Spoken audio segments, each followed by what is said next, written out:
Well, welcome back to Gene and Roger Talk Movies. We're delving into French horror today with Yep. Martyrs, 2008 film Martyrs. It Sure, it's has, 2008.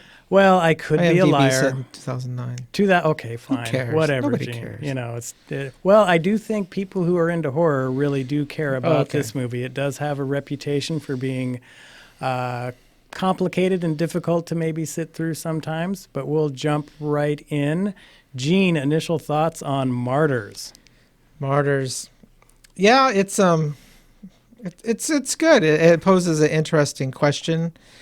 And that question being, is there an afterlife? And if there is, can you prove it? And so yeah, the whole part of the movie is they set up an experiment, but there's a very existential question with that is or existential problem that arises from that question about if can you prove the existence of an afterlife, and that the existence and the problem is this is that any existence of an afterlife you really requires some kind of faith in God, a deity. If you're a complete atheist, then if there's no God, then death results in nothingness. You're gone. How can there be an afterlife if there's no spirit, if there's no God, if there's no soul? And so, but then that leads to a deeper problem is that if afterlife requires God, then by very definition, you have to have a faith in God, and faith cannot be proven. You can't. There is no experiment that you can run that can prove or show a person has faith, or there can be no experiment that can be run that shows the existence categorically, absolutely, positively that there is a God. Such an experiment is impossible. And if you can't prove God, then how can you prove an afterlife? And ultimately, it's all about faith. And do you have faith in this thing, or don't you? And so it's an interesting question. I think the movie goes about it in kind of an analytical way. It's interesting their supposition of to try to answer this, but yeah, it's interesting. Well, and of course, it is a It's just French like, film, so everything Gene has just explained to you all really is shrouded in this. You have to sit through scenes of an entire family being massacred, tremendous scenes of torture and abuse and things like that, because the film starts out right, with this little girl, Lucy. just fleeing from some unknown thing. She's horrified. She's Was screaming out. She was confined. Mm-hmm. She was in chains. Yeah. And there's flashbacks and horrible treatment to her. Right. But she manages to escape. Yeah, as the movie plays out, you start getting these flashbacks of what was happening to her. Right. And physical abuse. Tremendous, horrendous torture. Abuse and neglect and, straight up torture. She ends up in this orphanage where she meets up with this person who becomes her friend, Anna. And during that time, you also, it appears that Lucy is being haunted by this, I don't know, demonic entity, this spirit, this ghost, whatever. And so you're really kind of set up for, well, is this a ghost story kind of thing? Because then the scene shifts to, here's this family, and it's a mom and a dad and the older brother and the younger daughter. And the younger daughter was like some swim champion. Mm-hmm. Yeah, and they're which I thought was cool because my kids are way into swimming. Exactly. My older son is like swims a lot, he gets trophies, whatever. Yeah, and it's this it's this tonal shift where, okay, here was this scene of kind of horror with this girl having this nightmare about this demonic entity, and now we're in this little happy family. They're having normal family discussions, and then the doorbell rings. Yeah, knock on the door kind of thing. And something's going to happen. Yeah, and there's Lucy. And double barrel shotgun. Exactly, just takes them all out in non PG-13 fashion, right? This movie earned its rating for sure.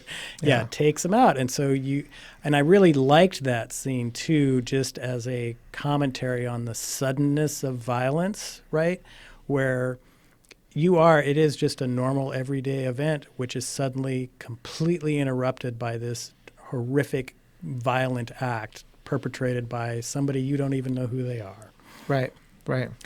Although it does bring up the point, I'm going to go ahead a little bit, but this family, they're not quite so innocent as they seem, because Anna comes and visits Lucy, in the house, and then they're putting the bodies in some ditch or something. I guess we're going to try to clean up the blood splatter, but which would take about a week and a half to clean up all the blood. So much blood. Oh my gosh, it's all over. But it turns out that there's this, going back to my original question, is there an afterlife? Can you prove it? The whole thing is, can you prove it? And there's this experiment being run. And Lucy was the subject of an experiment that she had escaped from. And it turns out that the people that are subjects to this experiment, they typically have visions, let me say. A psychotic, or like the side effect would be they have psychotic visions. And like Lucy's vision is that she sees herself, and herself attacks her violently, and so she has to fight off herself. Yeah, and so there's a lot of... And it's pretty graphic. This movie doesn't waste any time, because Lucy's alter ego self is always naked, and she's horribly abused, and she just cuts all over her body, and it's pretty horrible. Well, and I also like how the film sets up where Anna, has befriended Lucy, is wanting to be supportive and helpful to her, and is now even going to clean up this horrendous crime scene. Anna's very helpful. But Anna also is like, gosh, I think this person is just an insane person, because Lucy was saying, no, this is the family that actually tortured me, and now I've got my revenge and all of this stuff. And right, and Lucy shows Anna some newspaper clipping with some blurry picture, and Anna's like, right. Yeah, right, sure, yeah. Yeah, and so you have kind of these different tonal shifts of this film as it goes along, because then during this time, turns out the mother of this family was not completely dead yet. No, she wasn't dead. And so Anna now is like, well, maybe I need to save this person. So she's trying to get her out of the house. And then Lucy hears and comes down and just goes to town on this woman's head with a hammer. Right. And that's when Anna is like, gosh, I think you're maybe just a crazy person. And then it goes to like what Gene was saying, where, okay, now this entity once again appears, and you see this great scene where Lucy is embraced by this. She thinks, okay, the entity is now my friend because I've done what needed to be done. I think she really thinks that she's killed her tormentors, from when she was little, so that should give her freedom. Right. But it doesn't. Yeah, and then really what's happens is this entity takes a blade and is cutting her razor arms blade from the shoulder all the way down to the wrist. But then the camera cuts to Anna's viewpoint, where it's just Lucy cutting herself. Right. There is no other person. It's a hallucinogenic vision. There's no other person And there. so then an amazing thing happens, which is Lucy straight up kills herself, slashes her own throat, and dies. And you're dies, like, right. Okay, right. I thought these were our main characters here. What's going to happen? Well, lo and behold, Anna discovers this basement in here, which is the torture room. Right. There's, again, going back, it's like, can you prove it? It turns out that Lucy was a subject when she was a girl of experiments. This organization was conducting these experiments, but I guess they were a new company. They didn't have much money, so they were operating out of some decrepit warehouse.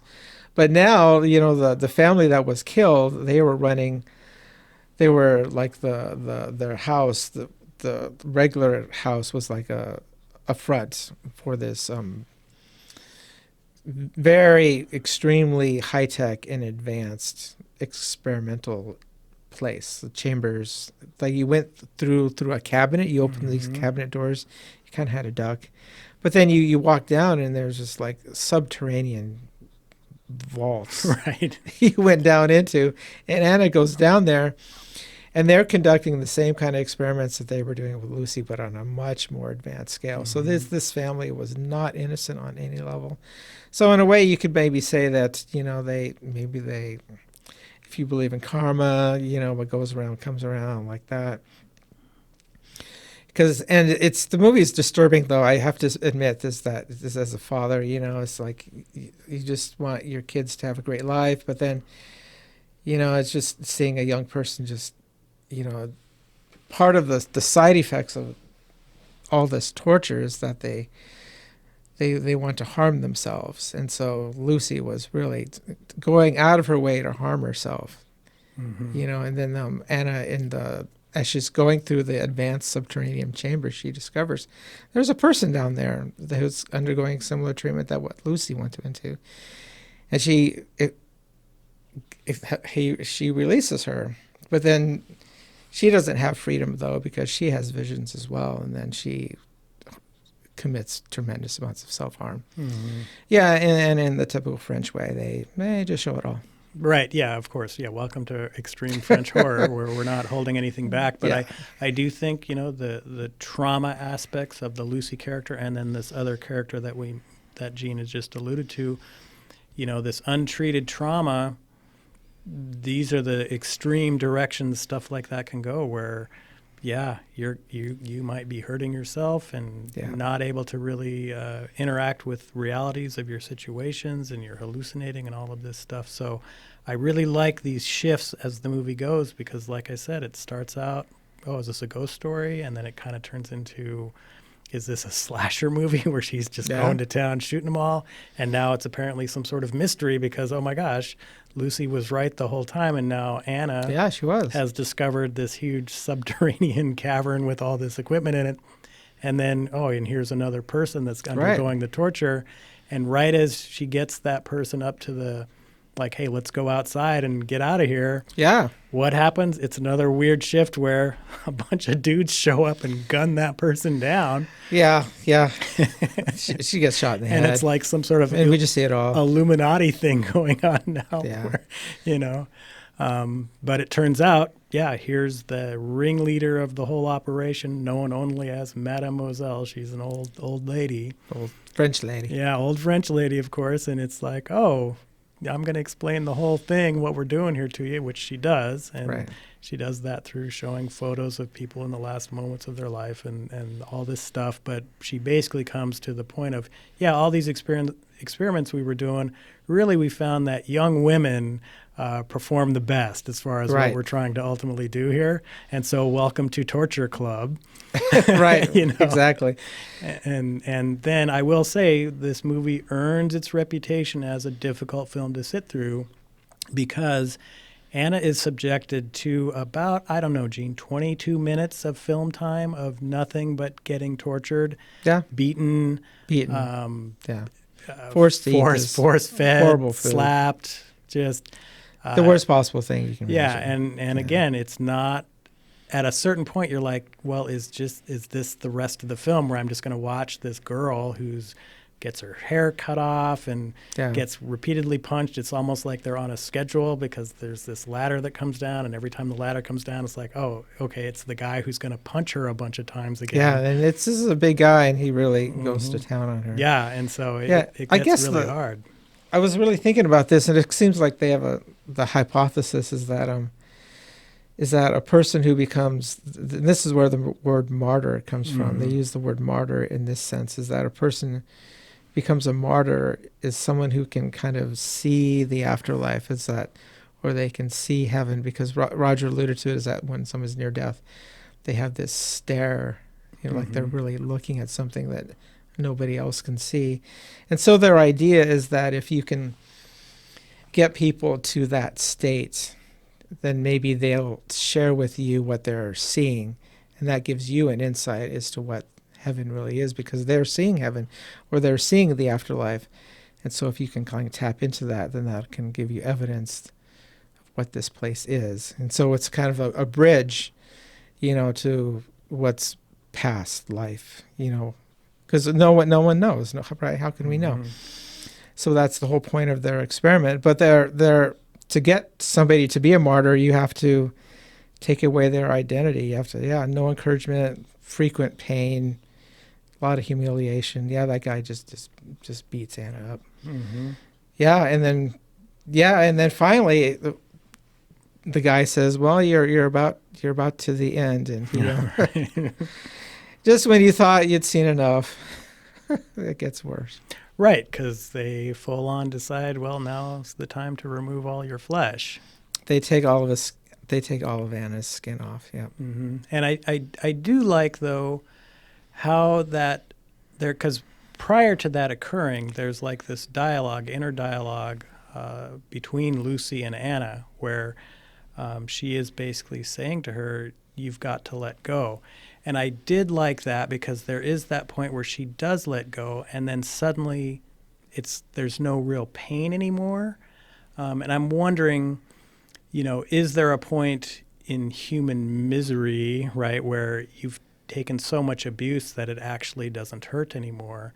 And that's kind of what gets her to this point of being able to maybe see the afterlife. I don't know. That's a tough one. Right. But did it seem that way to you, where she had taken so much beating that it was almost like it didn't hurt anymore? It kind of reminded me, like especially when they were cutting Anna's hair off, it reminded me of the movie Full Metal Jacket.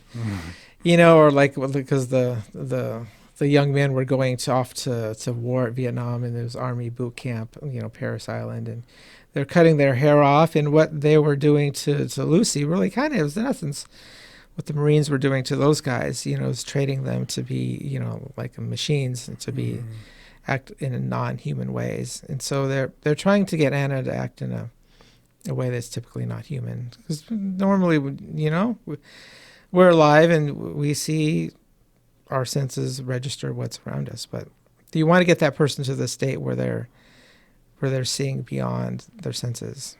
So, but Anna only gets there through when they take her skin off. So we're talking, your skin is where your sensory organs are. So extreme. We're not talking extreme pain. We're talking beyond that. She's in so much pain. Yeah, that she finally gets there. She gets that look that they call it. Right, the look, and then of course that they immediately call Mademoiselle, and she shows up. Yeah. And there is this dialogue between Anna and Mademoiselle, which kudos to the filmmaker. We do not get to hear what that we know they're talking. Is. Right. We know they're talking. It doesn't seem like Anna has malice or wants revenge, but it's just telling her what she's seeing. Mm-hmm. And I think that she is. I think she's just telling Mademoiselle what she's seeing. Right, and then Mademoiselle gets that information, and it's interesting what she does. Right, because there's like a big party now showing up. There's a whole bunch of people showing up. They bring in all these rich guys in their big cars. Mm-hmm. Yeah, and they drive up. These guys that are funding this whole thing, right?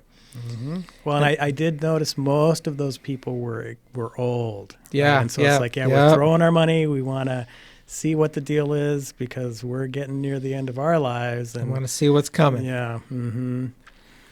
But this like assistant to Mademoiselle just makes this announcement. Oh, Mademoiselle has this information now. She got it from Anna, who reached this state. And she's amazing. One of the few people that could ever explain what was going on. But she saw a vision for 4 whole minutes. That. Yeah. Only Mademoiselle knows. She'll be out in a minute to tell us all what's going on.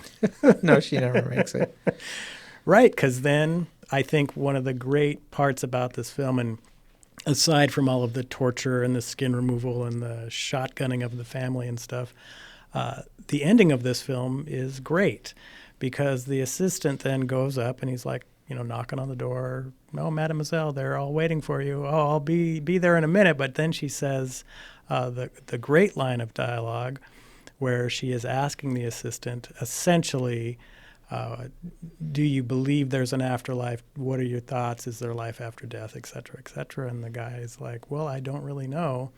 And Mademoiselle says, "Well, you go ahead and keep doubting," as she puts a gun into her mouth and pulls the trigger and kills herself. Yep, and she arranged it so her body just falls into this bathtub. Mm-hmm. But yeah, she kills herself because she knows Anna had just told her, about the Something. afterlife. Something. Told We her don't something. know. Right. But evidently, it was something to look forward to really look forward to, such that you would want to end your own life. And this mademoiselle, she's not like somebody who was at the end of her life. And she probably, 20, 15, 20 more 50, years. yeah, at to least. go. She, maybe in her 50s, but she was a vibrant, strong person. She had lots of life left in her. But no, this promise of this afterlife was enough that she says, no, I'm going now. Right, but she wanted to protect. I mean, if we're going down that belief system that Jean just said, she wanted to protect everybody else there, because it's like, you know what? If I told you, the whole will to go on to live evaporates. And why wouldn't everybody just off themselves right now? Right. Why don't we all just kill ourselves, right? Because let's just get there. Right. And Like, so what are we doing now? Yeah. that would indicate why she said, hey, keep doubting, because that's the thing that's keeping everybody alive, is that doubt. Yeah, just the doubt. Right, because if we knew, But I think some other interpretations could have been that Anna actually told her things that maybe would lead her to believe that everything she was doing was wrong, when it was actually going to lead her to a place she didn't want to go. Or the realization was, because I've been torturing these people, I don't get to participate in this, or something. There could have been other interpretations, but I'm more in line with what Jean has talked about as far as that, because I do think that whole line with doubt is really the key, where if we all knew what the next step was in our lives, right. Well, would we still be sitting here right now? It seems like that would be the powerful message from this movie. Mm-hmm. But that message ignores, I think what the point that I had at the beginning, because it's like, if you're an atheist, if you don't act like you believe in God, or, then what is heaven for you? Then what can that possibly be? Mm-hmm. Because, right, if you're an atheist, how can there be a spirit? Then how can there be a soul? How can there be an afterlife for you? Because it's even the Bible, it says is that to come to God, you have to have faith, and you have to believe in Him. But you have to have faith. It's a requirement, to please God, just to have faith. Mm-hmm. And so if you don't have faith, then what are you doing? And then it brings up that conditional statements, that if you have faith in God, then you should know about God, and then maybe you should be doing godly things, like not torturing people. Right. So this movie has, it brings up a lot of good ideas, but it's a lot of it's good stuff. It leads to a lot of good discussions. Roger, I don't know if Anna told her that heaven is something that you can't participate in, wouldn't she want to then stay? Well, but I think stay alive as long as you can to avoid that. You're right, but I also think it could be the shock of hearing that was so great. She had wasted the entirety of her life trying to get to this point of this, learning about this afterlife, and maybe the fact that she now has this forbidden knowledge leads her to, hey, I'm going to tell everyone else you got to doubt because I have this forbidden knowledge and I have to off myself. And the knowledge I've received is, I was torturing people, so I'm not going to where I think I should go. Right. But so I'm not going to tell you, because if I tell you, well, you cut off my funding. Right. Yeah, there won't be any more funding, and we can't torture anybody. Yeah. But I just love this movie. I mean, and again, I am going to go back to the fact that unless you are really into horror films, you're going to have a tough time with this one, because it doesn't mess around. There's going to, he is going to torture this girl. Well, I had a hard time with just all the self abuse, Mm-hmm. the hurting of yourself. Right. You just had a hard, like the girl that Anna found. Her visions, again, the side effect of all this torture is you have visions, is that she thought she had these roaches all over her body, and so she would get a knife and she would stab her own arms to try to Because in her mind, she's seeing roaches on her arm. So she's stabbing and getting those roaches, right? But she's not. She's just stabbing herself. Yeah, and she It's was just hard to see. pushing her face against that textured wall and rubbing Yeah. it around and stuff. And yeah, and so There's like I say, Lucy slamming her own head against the yeah, wall. It's just, that's and tough. it's extreme French horror, and it doesn't hold any punches back. As far as the story and the tone, I do like the tonal shifts where you initially think it's maybe some sort of ghost story, and then it's like goes down the other pathways. It actually shifts 3 times. Very interesting. It keeps your attention if you can handle the Right. sights you're going to see. And then I think the ending is just beautiful. Yeah. There's not, I mean, in the very end, of course, ends with Anna still in that weird pod with all of her flesh removed with her stare. Yeah, it was hard to tell if she was even alive or even dead. Mm-hmm. Yeah. And so, Gene, any final thoughts about Martyrs? Oh, my Lord. You have got to be a big horror fan. Watch a movie like Martyrs.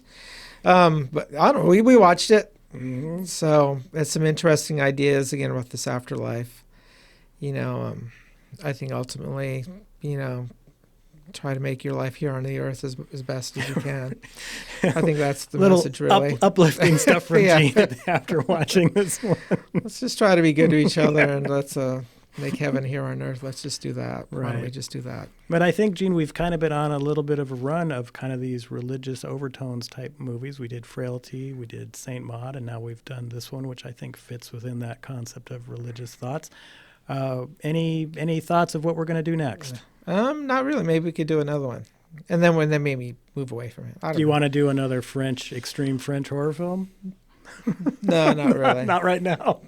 Okay. Well, No, in a way, I take that back. What I just said. We'll just figure it out. but we'll figure something out, and we'll be back next week to regale you with tales of horror. Awesome. Bye-bye. Later.